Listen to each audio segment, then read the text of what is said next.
i-prepare yung aking pang-araw-araw na ginagawa dito. So ngayon, i-prepare ko yung dates na nilalagay sa bawat kwarto o sa bawat office ng mga mudir kung tawagin. Yung mudir dito ay nakaamo, sir. Ngayon, i-prepare natin yung dates. So bago natin i-prepare yung dates, kailangan natin magsuot ng gloves.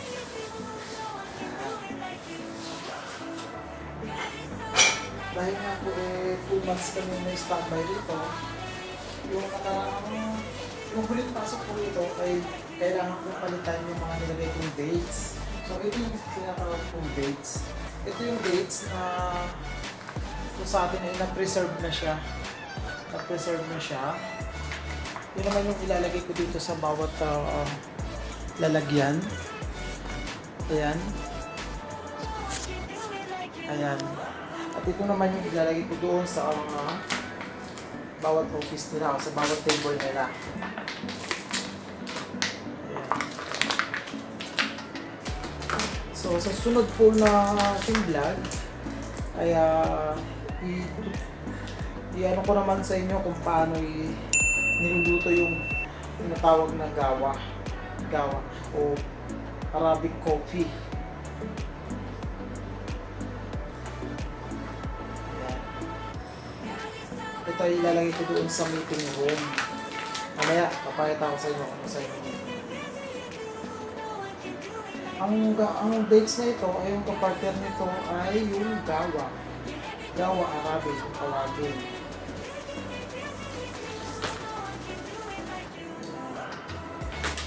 Kaya natin ito.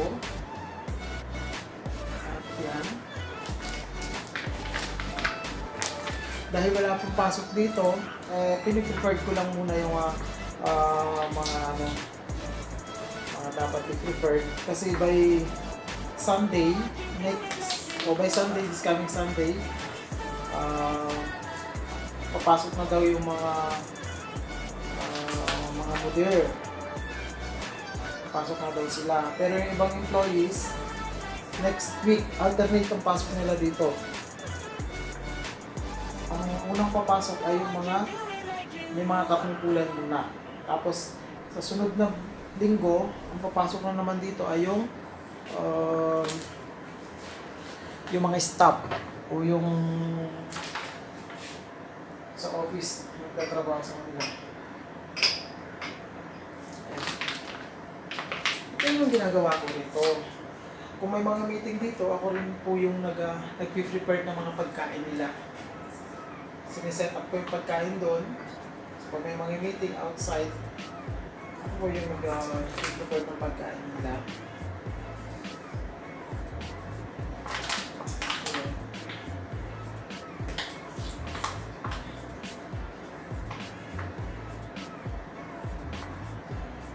Marami klase yung dates. Hindi ko lang matandaan ko ano hindi ko lang matandaan kung sa dates na. Marami siyang klase kasi. May dates din na yung dry. Ito kasi niluto na to eh. Ang sarap siya. Napakatamis niya.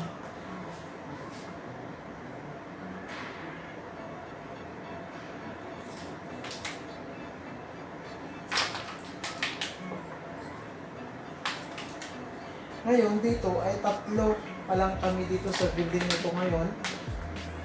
Isang reception na Saudi, tsaka yung isang cleaners, tsaka po yung Teaboy. Ayan.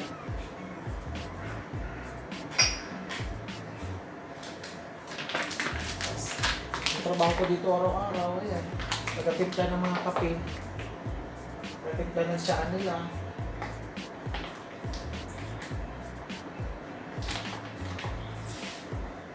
Paano kasi masyado matikit.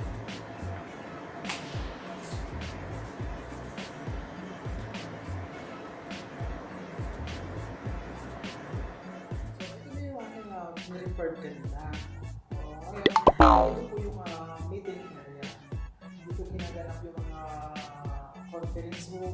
conference o may mga malalaking meeting sila, dito nila ginaganap. Pag may mga bisita sila, dito nila ginaganap. And dito ko dadalhin o dito ko ilalagay yung aking ginawang yung dates, yung prepared kong dates. Bawat line nila, ilalagay ko nila ng mga dates at tubig. So, prepared ko na siya. Ito siya dyan. So, dyan.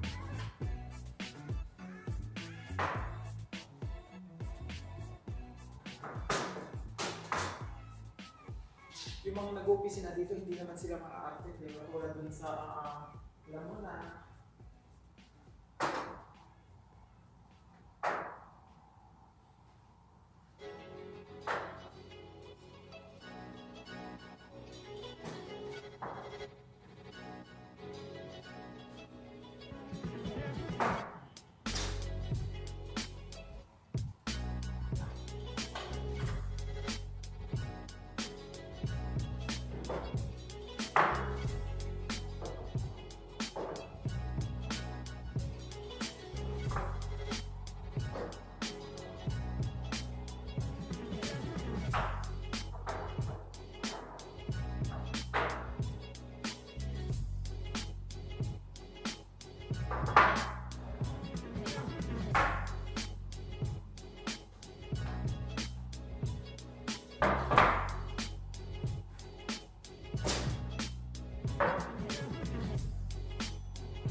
i-prepare ko yung mga dates na yan, lagyan ko naman siya by side ng tubig.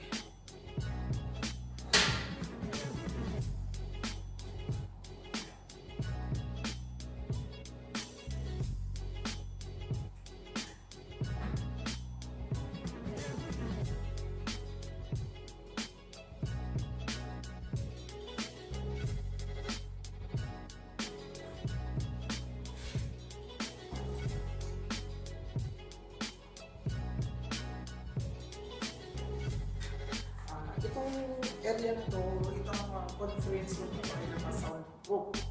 Kahit anong ingay natin dito sa loob, sa labas, hindi nila maririnig yung mga pinag-uusapan nila dito. Dahil nga po ito ay naka-soundproof.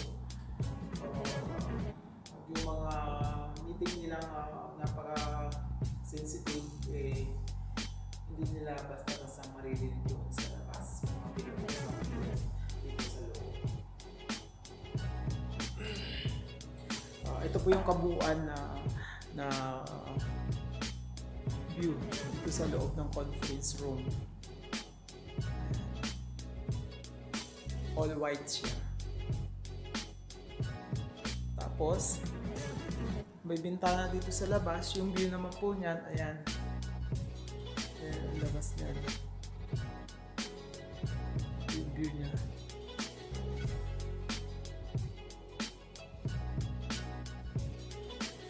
May malaking TV doon sa labas at sa loob. May mga meeting sila na sa ibang bansa. Ayan. Ayan din ginagawa nila. Connect din yan. Itong table na to, ayan, yung lamesang yan ay nakaspesto dyan ay ang CEO ng company.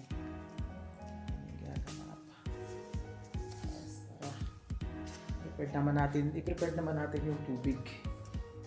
At ito yung labas. Ito yung waiting area nila. Ayan. Ayan yung waiting area. Ayan. Tapos yun yung reception area.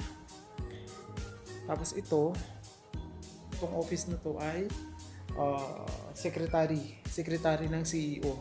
Yung room naman ng CEO, yung room naman po ng CEO ay dito. Hindi siya kasi kasama ng kung harap siya lagi. Yung room ng CEO. Pagkatapos, pag may mga events sila dito o may mga birthday sila, dito ako nagsisila ng pagkain. Kung dito na to, dito nila pagkain. Kasi natin na makain. Yan, itong area naman na to, yung area naman na to ay yung waiting area. Pag may mga naka-schedule silang meeting, ayan, at may mga ano pa dun sa loob, may naka-schedule pang meeting, may mga susunod pang meeting, dyan na sila naka-standby. Tapos yung table na yan, may naka-set up din dyan na yung tsaa, tsaka gawa Arabic, at yung nakalagay dyan na yung dates. Ayan, dyan ko nilalagay yun. Tapos, ito naman yung pinaka ano nila, malalaman ng schedule ng tapos ng meeting. Dito ko titingnan kung anong oras matatapos yung first batch ng may meeting nila, kasi araw-araw dito ay full load dyan, lagi may meeting itong area na to. So titingnan ko yung oras nila kung anong oras matatapos ng meeting. So pagtapos ng meeting ng isang ano na yun, i-arrange ko na naman, i-refill ko yung mga tubig, papalinis ko sa cleaners yung mga kalat nila, tapos isasabak na naman yung susunod na mag-meeting. So ayan po, ito po yung area at dito sa 3rd floor. Ayan. Yung 3rd floor, saka yung elevator. At ito nga yung kitchen ko kanina. Dito ako nag-prepare ng mga ginagamit ko doon, yung mga pagkain. Dito yung tiniprepared. Ayan. Kasi ngayon, prepare naman natin yung tubig.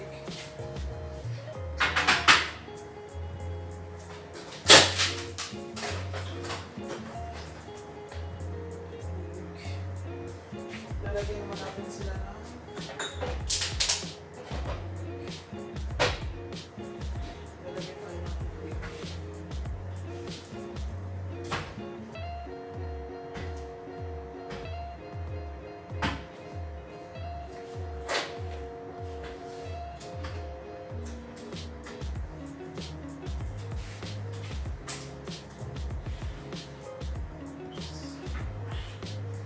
yung tubig na ilalagay ko doon. Katabi yung dates na pinapare natin. Tara, lagyan natin ito doon.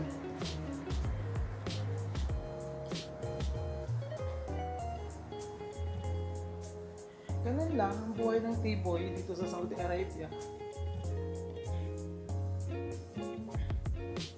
Ikaw mag-prepare ng kanilang mga kain, mga tsaa nila, prepare mo sa kanila.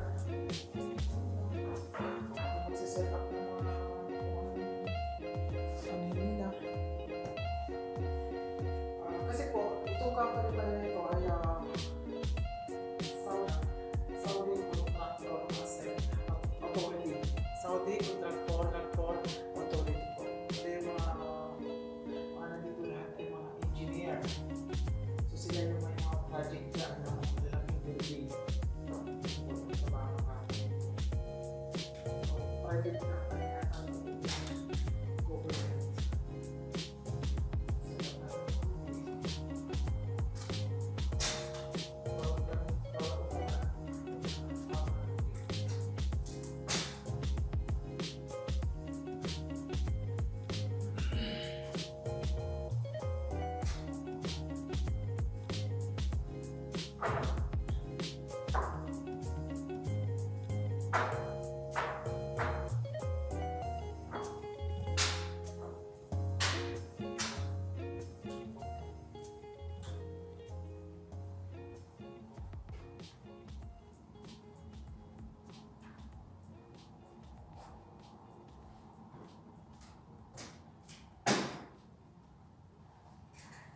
Lang buhay.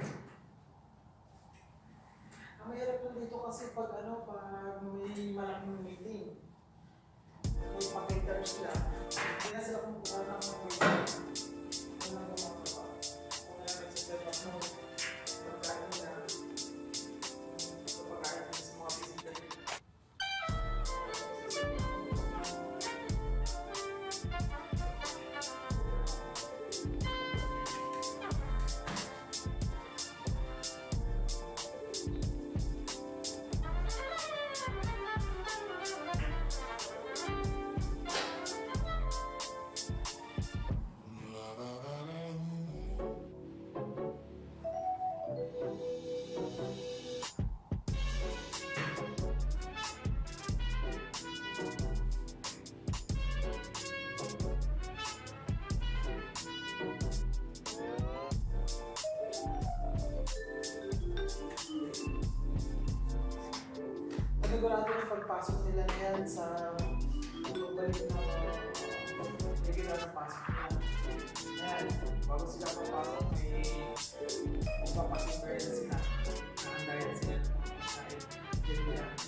Arabia, pagdating naman po sa Pilipinas, ay napakalaking pagkakaiba po.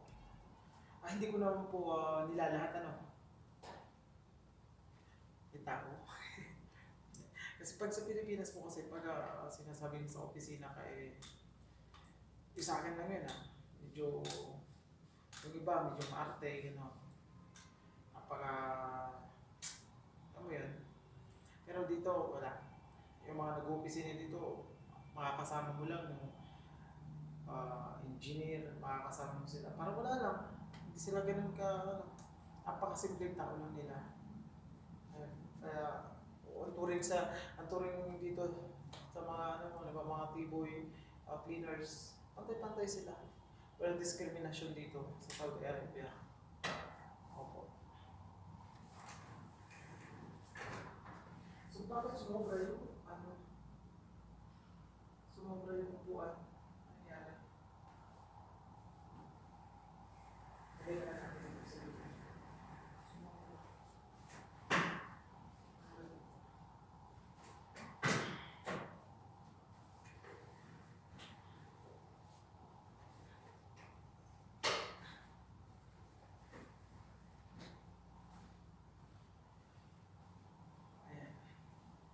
Inuna ko lang ng i-prefer yun dito sa meeting area kasi next week, Sunday, may pasok na yung mga engineer o yung mga may mga katungkulan dito. Sila ang unang papasok. Pagkatapos ng kasi salitan yung pasok nila Pagtapos ng mga mudir o yung mga katungkulan, second week naman ay yung mga employees o yung mga staff nila, sila naman ang papasok. Alternate ang pasok nila. Kaya yun ako muna dito kasi baka sa Sunday mayroon silang meeting. Ayun ako to. So bukas, ang i-prepare ko naman doon sa baba, sa second floor, yung bawat opisina nila, lalagyan ko ng tubig tsaka yung dates. Ayun. Next time, sa part 3 ng aking vlog ay samahan nyo naman akong alamin kung paano ginagawa yung gawa Arabic ng Saudi Arabia, kung paano yung proseso na gawin. Ang kapartner po ng dates ay yung gawa Arabic po. Yun po yung kape ng Saudi Arabia. At yun lamang po at maraming salamat po. At huwag niyo pong kalimutan rin subscribe ang Bongnet TV. Ngayon po ay nasa 700 subscriber na po ako at maraming salamat po sa inyong lahat. Salamat po.